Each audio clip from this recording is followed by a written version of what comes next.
You must sleep with 50 men to save your mother's life.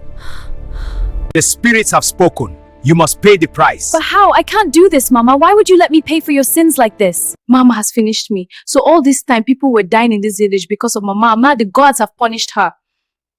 Now I must sacrifice myself by sleeping with 50 men to save Mama. I hope you don't think on. No one in Umuaka village ever suspected Nina's mother that she was a witch. She was quiet, kind, always offering herbs when someone was sick, always praying loudly in church, always smiling. But behind closed doors, when the lamps were blown out and the night grew thick, she whispered to spirits that had no names, and people died, one by one. A fisherman drowned where the river had never been deep. A pregnant woman collapsed in her sleep. A strong hunter suddenly lost his breath and fell in the forest. The villagers cried, they mourned, they prayed. They never knew who was responsible until the sickness came. Wait before I continue the story. Kindly like, share, and comment where you are watching from. This encourages me to continue writing stories. Nina was in the city when the call came. Your mother is dying. She dropped everything and rushed home. When she entered their small mud house, her heart broke. Her mother lay on the mat like a shadow of herself. Her cheeks were sunken, her eyes were dull, her skin clung to her bones like dry leaves. She looked like death waiting to happen. "Mama," Nina whispered. Her mother tried to smile but only coughed. Doctors came. They examined her. They gave medicine. They shook their heads. "This sickness is not normal," one finally said. "It is not for hospitals." Days passed. Her mother grew weaker. Then her mother's old friends came, 3 women who had known her since childhood. They sat Nina down. "We must take her to the healer," one said. "There is something spiritual here." Nina hesitated. But when she saw her mother struggle just to breathe, she agreed. The healer lived at the edge of the forest where sunlight rarely touched.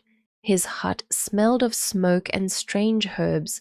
He looked at Nina's mother and laughed softly. "This woman has offended the gods," he said. "She played with dark powers. Now they want her life." Nina froze.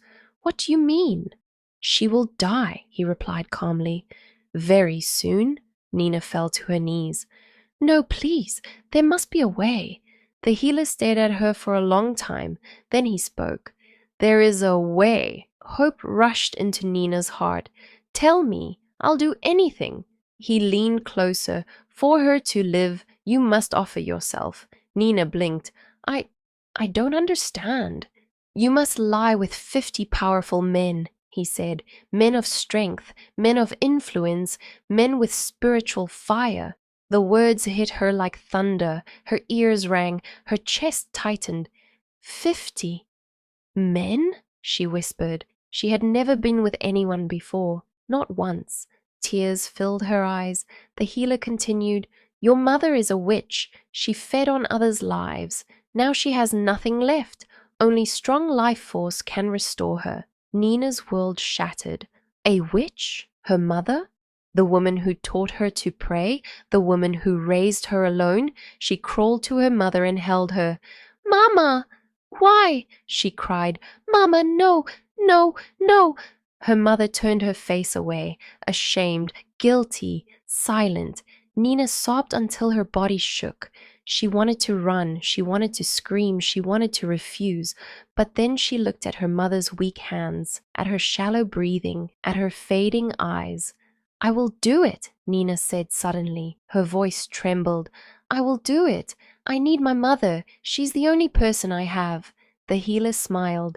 He brought out a string of ancient beads, dark, shiny, cold. He tied them around Nina's waist. The moment they touched her skin, they glowed faintly, like dying embers. A strange heat rushed through her body. Her heart pounded. The healer laughed softly. "Ah, such purity," he said. "You are clean, untouched." He leaned closer. "But soon black magic will stain your soul." Nina hugged herself. Fear wrapped around her like chains. Outside, the wind howled. Inside, her innocence began to die. And somewhere in the shadows, dark spirits waited for their price.